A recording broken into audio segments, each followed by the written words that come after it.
বিশাল একটা বিজয় হয়েছে আমাদের। এই বিজয়ে আওয়ামী লীগের কফিনে শেষ পেরেক লাগানো হয়েছে। এইটা সাহেব একটা পেরেক লেগে দেন কফিনে, একই সাথে মোদিরে পাইরে ফেলার ব্যবস্থা করা হয়েছে। 2024-এর 5ই আগস্ট থেকে আজ পর্যন্ত আমরা গুমের পেছনে জড়িতদের বিচারের দাবিতে এক ভয়ঙ্কর শক্তির বিরুদ্ধে লড়াই করছি। সেই লড়াইয়ে বিজয় আসছে, প্রাথমিক বিজয়। প্রথম ধাপে আমরা ওয়াকারকে পরাজিত করতে পারছি। আন্তর্জাতিক অপরাধ ট্রাইব্যুনাল এক ঐতিহাসিক পাহাড় সম কঠিন কাজ করছে। জয়েন্ট ইন্টারোগেশন সেল এবং TFI, task force for interrogation, এই সেলে গুম এবং নির্যাতনের 2 মামলায় মোট 30 জনকে আসামি করা হয়েছে এবং এর মধ্যে আছে ডিজিএফআই এর সাবেক অনেকগুলা পরিচালক এবং আর্মির, সেনাবাহিনীর উর্দি পড়া দুর্বৃত্তরা। তবে এই ঘটনা থেকে বাংলাদেশের মিডিয়া কারা নিয়ন্ত্রণ করে সেটা ধারণা পাওয়া গেছে। আমার দেশ এবং কয়েকটা সামান্য গণমাধ্যম ছাড়া কেউই সাবেক ডিজিএফআই এর কর্মকর্তাদের বিরুদ্ধে গ্রেপ্তারি পরোয়ানার খবরটাতে ডিজিএফআই শব্দটা পর্যন্ত ব্যবহার করেনি। সবার শিরোনামে ছিল শুধু হাসিনা আর সাবেক সেনা কর্মকর্তাদের নাম। দেখেছেন, ডিজিএফআই এর নাম শুনলে কাপড় নষ্ট করে ফেলে। এই জেনারেল ওয়াকার গুম খুনে জড়িতদের রক্ষায় আগামী নির্বাচনে সহায়তার আশ্বাস দেয়া বিভিন্ন রাজনৈতিক দল এবং ব্যক্তিদের নানা প্রস্তাব দিয়ে আসতেছিলেন। এমনকি কিছু মানুষকে সামরিক এলাকায় পিএনজি করাইছে। পিএনজি মানে জানেন তো, পার্সোনা নন গ্রাটা, মানে এদের সেনানিবাসে ঢুকতে দেওয়া হবে না। ওয়াকার তো পারলে তার বোন কাটাল রানীর ক্ষমতায় রাখতো। এখন ও যাই করুক, ব্যর্থ হবে। কারণ সে মিত্র হিসেবে বেছে নিছে কালপ্রিটদের, দুর্বৃত্তদের, এবং তার মিশন হইতেছে দুর্বৃত্তদের রক্ষা করার। যাই হোক, আগে জেনে নি আসলে গুম সংক্রান্ত কি বিশাল অপরাধ হাসিনা আর তার দলবল করেছিল। এটা নিয়ে একটা ডকুমেন্টারি হয়েছে 1 ঘন্টার বেশি সময়ের, আপনারা পারলে দেখে নেন। ওয়াকার কি কি ঝামেলা করেছে, কেন করেছে, আর ওয়াকারের জন্য কি অপেক্ষা করতেছে, সেটাও আমরা এই আলোচনায় জানবো। আপনারা আয়না ঘরের কথা শুনেছেন না? মানে দেশে তো জেলখানা আছে, তাহলে আয়না ঘর কেন লাগে? আর আয়না ঘরে কারা ছিল? আয়না ঘরে ছিল গুমের শিকার হতভাগ্যরা। হাসিনার আমলে কয়েক হাজার গুম হয়েছে। গুম কমিশনে অভিযোগ জমা পড়েছে 1676টা। গুম কমিশনই বলে যে এটা একটা সামান্য অংশ, গুমের শিকার একটা বড় অংশই ঝামেলা এড়ানোর জন্য অভিযোগই করতে চায় না। তো জেলে নিতে হইলে তো একটা প্রসিডিওর লাগবে, আদালতে নিতে হবে, আপনি জামিনের আবেদন করতে পারবেন, উকিল নিয়োগ করতে পারবেন। সবার উপরে আপনার বিরুদ্ধে তো অভিযোগ লাগবে একটা, যে আপনি একটা অপরাধ করছেন, তাই না? প্রমাণ লাগবে। যার বিরুদ্ধে অভিযোগই নাই তারে কি করবে? যেমন ধরেন ব্যারিস্টার আরমান, সে তো কোনো অপরাধ করেনি। ব্রিগেডিয়ার আজমি, সে তো কোনো অপরাধ করেনি। হুম্মাম কাদের চৌধুরী, সে তো কোনো অপরাধ করেনি। তাদের তো জেলে দেওয়া যাবে না, গ্রেপ্তার করা যাবে না। তাদের রাখতে হবে এমন একটা কয়েদখানায় যেখানে দেশের আইন আদালত কিছুই কাজ করবে না, স্রেফ গায়েব করে দিবে। যারা হাসিনার শাসনের জন্য চ্যালেঞ্জ, তাদের জন্য আয়নাঘর। এবং এই আয়নাঘর করছে বাংলাদেশ রাষ্ট্রের বাহিনীগুলা। সেখানে পশুর মতো রাখতো মানুষদেরকে। আর আয়নাঘর একটা না, সারা দেশে ছিল 800 আয়নাঘর। দেখেন, সবচেয়ে বড় আয়নাঘর যেটা, সেটা ছিল ঢাকা ক্যান্টনমেন্টের ভিতরে। এখানে কাউকে বছরের পর বছর আটকে রাখা হইতো। কাউকে কিছুদিন আটকে রাখার পরে মনে করা হইতো তারে আর বাঁচায় রাখা যাবে না, তাহলে হয় মাইলে ফেলাতো, ক্রস ফায়ার সাজায়, অথবা মৃত্যুটাকে দুর্ঘটনা সাজায় দেখানো হয়। হাত পা বেঁধে চলন্ত ট্রেনের নিচে ফেলাই দেওয়া হইতো, বা বাস ট্রাকের নিচে। চিন্তা করেন, এমন অনেক মৃতদেহ পাওয়া গেছে যাদের ট্রেনে কাটা পড়ছে, চেনা যায় না, অজ্ঞাত। দেখেন কি বিভৎস অবস্থা। এমন একজন বাইসে ফিরছে, গাড়ির নিচে ধাক্কা দিয়ে ফেলাই দিছিল, আল্লাহ বাঁচাই দিচ্ছেন। শোনেন তার মুখ থেকে। ওই আব্দুল্লাহপুর আশুলিয়া রোড যেটা, সেখানে নিয়ে যায়। নিয়ে যাওয়ার পরে উনি অন্যদেরকে নেমে যেতে বলে। নামার পরে আমাকে যে কানে কানে বলতেছে, ভাইজান আমাকে ক্ষমা করে দিয়েন, দেখেন আপনাকে তো চলন্ত গাড়ির সামনে ফেলে দেওয়ার জন্য বলা হয়েছে। হঠাৎ করে মানে আমাকে ধাক্কা দেওয়া হলো এবং আমি খেয়াল করতেছিলাম যে গাড়ি শব্দ আসতেছে। তো আমি তো তখন ধরে নিয়েছি যে আমি শেষ, আমি পড়ে গেছি। পড়ে যাওয়ার পর মানে পড়ে যাওয়ার পরেও দেখতেছি যে আমি বেঁচে আছি। আমারে তুলে ধরে বলছে যে আপনি ভয় পাবেন না, আপনাকে তো আমরা রাস্তায় ফেলে দিয়েছি, কিন্তু গাড়িটা পাশ দিয়ে চলে গেছে। তবে আমি টের পাইছিলাম যে গাড়িটা যখন জোরে খুব রানিং এ আসতেছে, আবার যখন ফেলে দিবে ব্রেক শক্ত করে ধরে পাল দিয়ে টা করে শব্দ হয়, যেটা ঠিক সেই শব্দটাই আমার কানে আসছে। এইভাবে অজ্ঞাত ব্যক্তির লাশ পাওয়া যেত ট্রেনে কাটা পড়া। রেলে কাটা পড়লে হয় কি, দায়ী কিন্তু কাটা মানুষ, কাটা পড়া মানুষ, বাংলাদেশের আইনে কারো দোষ হয় না, সেজন্যই ট্রেনের নিচে ফেলাই দিত। কাউকে ইনজেকশন দিয়ে অজ্ঞান করে ট্রেনের নিচে ফেলাই দিত, গাড়ির নিচে ফেলাই দিত। কি অবস্থা চিন্তা করেন তো। যদি ডেড বডি পাওয়া যেত তাহলে তো বিপদ। তখন তাদের নদীর মাঝখানে নিয়ে গুলি করে পেট চিরা কোমরে সিমেন্টের বস্তা বেঁধে ডুবাই দেওয়া হইতো।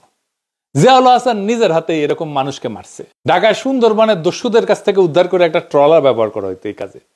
এইটা সাহেব দেখান সেই স্বীকারোক্তি। দস্যুদের কাছ থেকে উদ্ধার করা ট্রলার, যেটা জেনারেল জিয়াউল হাসানের টিম এটা এনেছিল, এবং পরবর্তীতে আমরা জেনেছি যে জিয়াউল হাসানের প্রত্যক্ষ তত্ত্বাবধানে অনেক মানুষকে ওখানে নিয়ে যাওয়া হতো রাতের গভীর রাত্রে এই জায়গাটা, এবং বন্দিরা থাকতো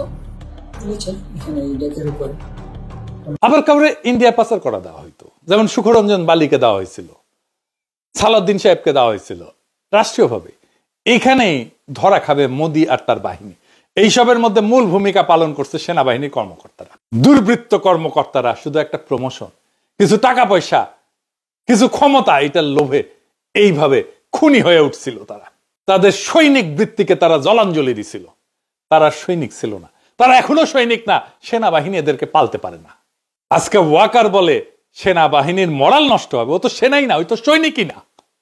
মরাল কিসের নষ্ট হবে? ওরা রাখলেই তো সেনাবাহিনীর মরাল নষ্ট হবে। ঢাকার আয়নাঘর ছিল ডিজিএফ এর আন্ডারে, ক্যান্টনমেন্টের মধ্যে। র্যাবের সেনা কর্মকর্তারা এই গুম আর খুনের কাজগুলো করছে। এদের বিরুদ্ধে গ্রেপ্তারি পরোয়ানা জারি করা হয়েছে, সকল প্রমাণ জোগাড় করে মামলা করা হয়েছে। এইটায় ওয়াকারের পুচ্ছে আগুন ধরে গেছে এখন। কেন? কারণ ওয়াকার জানে এইভাবে ধরতে ধরতে ধরতে ধরতে ধরতে তার ফাঁসি কা ফান্ডা আসতেছে। ওর গলা তো ফাঁসির ধরে ধরবে। সে নিজেও তো 2024 জুলাই আগস্টে ছাত্র জনতার বিক্ষোভের বিরুদ্ধে সেনা নামাইছিল। তারা গুলিও করছে, মানুষও মারছে। এর দায় তো ওয়াকারের। সৈনিক আর জুনিয়র অফিসাররা গুলি চালাইতে অস্বীকার করার জন্যই ওয়াকার তার আপারে বাঁচাইতে পারে নাই। এতে ওয়াকারের বিন্দু মাত্র কোনো ক্রেডিট নাই। এই ওয়াকার আয়না ঘরের সব এভিডেন্স নষ্ট করে ফেলছে। এভিডেন্স নষ্ট করা আর একটা অপরাধ। ক্যান্টনমেন্টের এলাকার মধ্যে যদি এভিডেন্স নষ্ট করা হয় আয়না ঘরে, কার সেটা দায়িত্বে পড়ে? তার জিম্মায় থাকা জেনারেল মুজিব পালাই যেতে দিচ্ছে। তারা গ্রেপ্তার করা হয়েছিল, রাখা হয়েছে ক্যান্টনমেন্টে, পালাই গেছে। কার দায় তাহলে? এই মুজিবের নামে ওয়ারেন্ট বাড়াইছে, এখন আশ্রয় দিছে পুলিশ আর আওয়ামী লীগের নেতা কর্মীদের ক্যান্টনমেন্ট গুলোতে। তাদের পালাইতে সাহায্য করছে। আরাফাতকে তো পালাইতে সাহায্য করছে ওয়াকার। আরাফাত ধরা পড়েছিল, নিউজ বাড়াইছিল, কেমনে পলাইলো? তারপরে আয়নাঘর ভিজিট করতে দিবে না ওয়াকার প্রফেসর ইউনুসকে, বাধ্য হইয়া দিছে। এই যে জেনারেল আকবর, যার নামে আজকে ওয়ারেন্ট বাড়িয়েছে, সে গুম কমিশনে স্বীকার করছে, সাক্ষ্য দিছে, তাকেও পালাইয়া যাইতে দেওয়া হয়েছে। এইটাই তো প্রথম গ্রেপ্তারি পরোয়ানা না? এর আগেও গ্রেপ্তারি পরোয়ানা হয়েছে সেনা অফিসারদের বিরুদ্ধে। কাউরে গ্রেপ্তার করতে দেয় নাই ওয়াকার। সে বলে এতে সেনাবাহিনীর মরাল নষ্ট হবে। যুক্তির মায়েরে বাপ। নিজেরা নিজেদের সৈনিক বৃত্তিকে কলঙ্কিত করছে, নিজেকে নিছক একজন ঠান্ডা মাথার খুনি বানাইছে, তাতে মরাল নষ্ট হয় না। ক্যান্টনমেন্টের মধ্যে আয়না ঘর বানায় রাখলে মরাল নষ্ট হয় না। মোটা আজিজকে শেখ হাসিনার বডিগার্ডের ভাই কোটায় আর মোটা ওয়াকারকে জামাই কোটায় সেনা প্রধান বানাইলে মরাল নষ্ট হয় না। বিডিআরে 57 সেনা অফিসারকে ইন্ডিয়া খুন করাইলে মরাল নষ্ট হয় না। কয়েক মাইল দূর থেকে বিডিআর হেডকোয়ার্টারে কাউকে রক্ষা করার হিম্মত দেখাইতে না পারলে মরাল নষ্ট হয় না। ব্রিগেডিয়ার আজমিকে আয়না ঘরে আটকায় রাখলে মরাল নষ্ট হয় না। আর তারে যে বছরের পর বছর যেই সৈনিকেরা পাহারা দিছে, তারা দেখে নাই একজন নিরাপরাধ চৌকস উচ্চ পদস্থ সেনা অফিসারকে বিনা আইনে এইভাবে বন্দি করে রাখা হয়েছে? তাদের মরাল নষ্ট হয় নাই? তারা কথা বলে না এটা নিয়ে তার পরিবারের সাথে, তার বন্ধু বান্ধবদের সাথে, তার কলিগদের সাথে? নারায়ণগঞ্জে কন্ট্রাক্ট কিলিং করে 7 জনকে মাইরা শীতলক্ষায় ভাসায় দেওয়া মরাল নষ্ট হয় নাই সেনাবাহিনীর? আবদার ধরিছে মার্শাল ল কোর্টে বিচার করতে হবে। কেন জানেন? মার্শাল ল আইনে গুম কোনো অপরাধ না, তাই মার্শাল ল কোর্টে বিচার করলে সবাই খালাস পেয়ে যাবে। চিকনা বুদ্ধি আছে ওয়াকারের, শুধু বুড়ি মোটা না, মাথার বুদ্ধিও চিকনা আছে। কর্নেল ফারুক, মেজর ডালিমকে মার্শাল ল কোর্টে বিচার করা হয়েছিল। অপরাধ করলে বিচার হবে বাংলাদেশের আইনে। গত 15 বছরে সেনাবাহিনীর মরালকে ঘুমাইতেছিল। ওয়াকার জানে কই তার বিপদ, তাই সে আমাদের পিছে তার কুত্তা আর পোত বালকদের লাগাই দিছিল। এক পোত বালক তো তার হিরো বানায় আল জাজিরায় স্টোরি করেছে, আর আরেক পোত বালকের সাক্ষাৎকার দেয় ওয়াকার। এক সময় তো ওয়াকারের নিয়ে কিছু কয় যেত না, টেকা পয়সা ছড়ায়, বট বাহিনী লাগায়, এইসব পোত বালকদের দিয়ে ক্যাম্পেইন করায় নিজের বিপ্লবের হিরো বানায় ফেলেছিল। থাইল্যান্ডে গেছিল এই দুই পোত বালক একই টাইমে। পেমেন্ট আনতে গেছিল কিনা কে জানে, জিগান। আমি শুনেছি ডিজিএফআই পেমেন্ট দিছে, থাইল্যান্ডে নিয়েছে। তবে ওইটাই লাস্ট পেমেন্ট। ডিজিএফআই ওই ফান্ড জয় বাংলা হয়ে গেছে। এটা সিম্পল লজিক বা যুক্তি বুঝেন। হাসিনা বা আওয়ামী লীগ যদি একজনের বিরুদ্ধে প্রতিশোধ নিতে চায়, তাহলে সেটা কে কে হবে?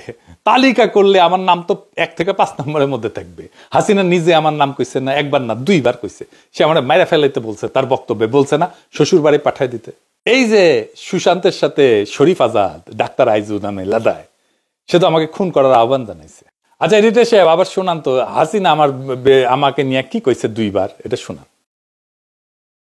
মাননীয় নেত্রী আমরা সব জানি এবং আমরা যত কিছু করার আমরা তার বিরুদ্ধে ব্যবস্থা করব, আমরা তার বিরুদ্ধে ব্যবস্থা করব। আমরা আওয়ামী লীগ তো আমার বিরুদ্ধে মিছিল করে প্যারিসে আইসা।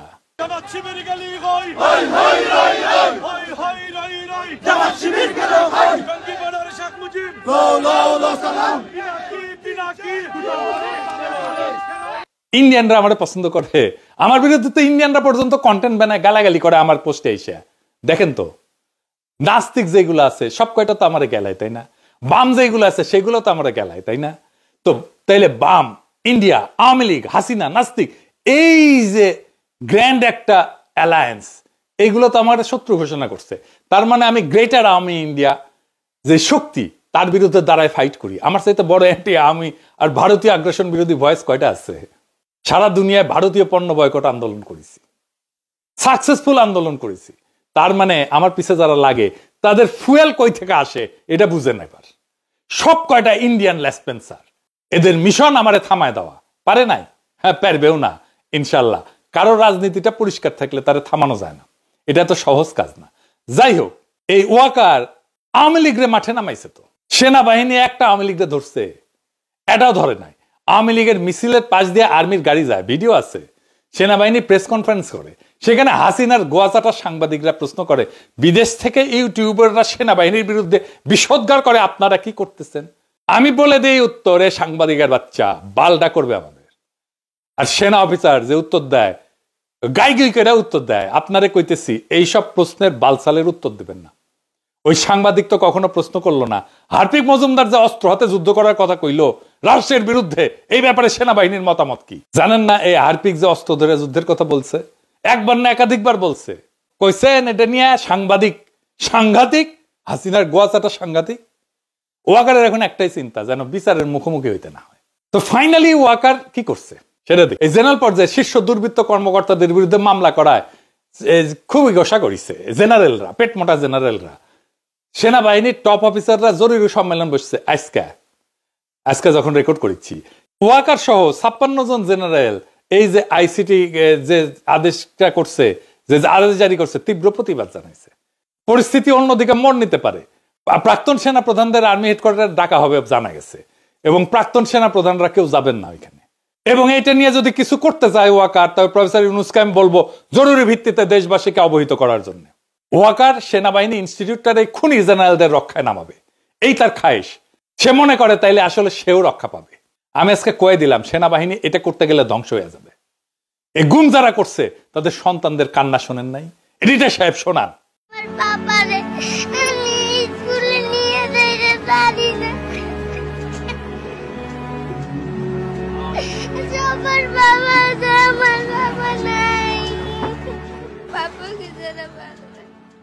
আর একটা শোনান। আমার বাবাকে আমি একবারও দেখি নাই। আমার বাবাকে আমার খুবই দেখতে ইচ্ছা হয়, কিন্তু আমার বাবাকে আমি দেখতে পাই না।